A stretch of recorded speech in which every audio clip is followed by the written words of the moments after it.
మహానాడు ఏర్పాట్లు ఎలా జరుగుతున్నాయండి? ఈసారి కడపలో జరిగింది కదా, ఎలాగుంది?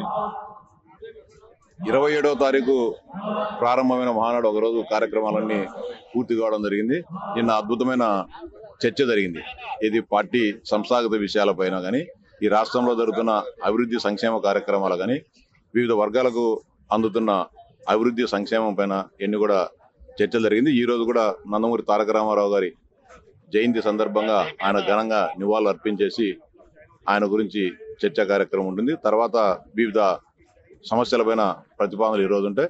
అంతేకాకుండా ఇప్పటికే అంటే నిన్న కరెక్ట్ అంటే సమయపాలన కూడా కరెక్ట్ గా జరుగుతుంది.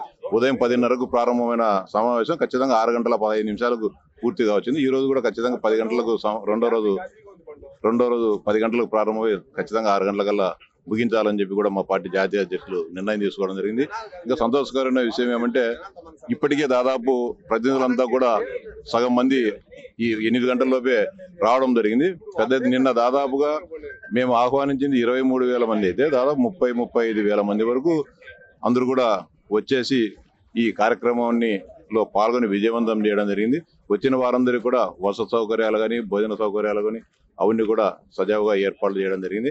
కూటమి ప్రభుత్వం ఏర్పడిన తర్వాత జరుగుతున్న మహానాడు దాన్ని ఎలా చూడాలనుకుంటున్నారు? 1982లో పార్టీ ఆవిర్భవించిన తర్వాత 1983 నుంచి మహానాడు కార్యక్రమాలు జరుగుతున్నాయి. ఏ మహానాడుకు ఆ మహానాడుకు ప్రత్యేకత ఉంటుంది.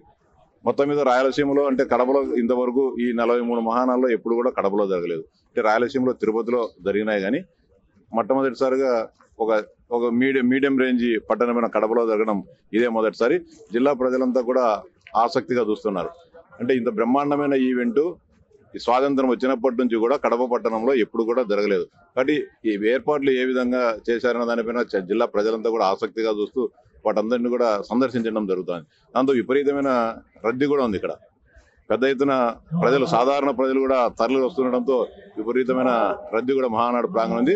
నిన్న కొన్ని చిన్న సమస్యలు మేము ఐడెంటిఫై చేసాం. వాటన్నింటిని కూడా ఈ రోజు పునరావృతం కాకుండా కట్టుదిట్టమైన చర్యలు తీసుకోవడం జరిగింది.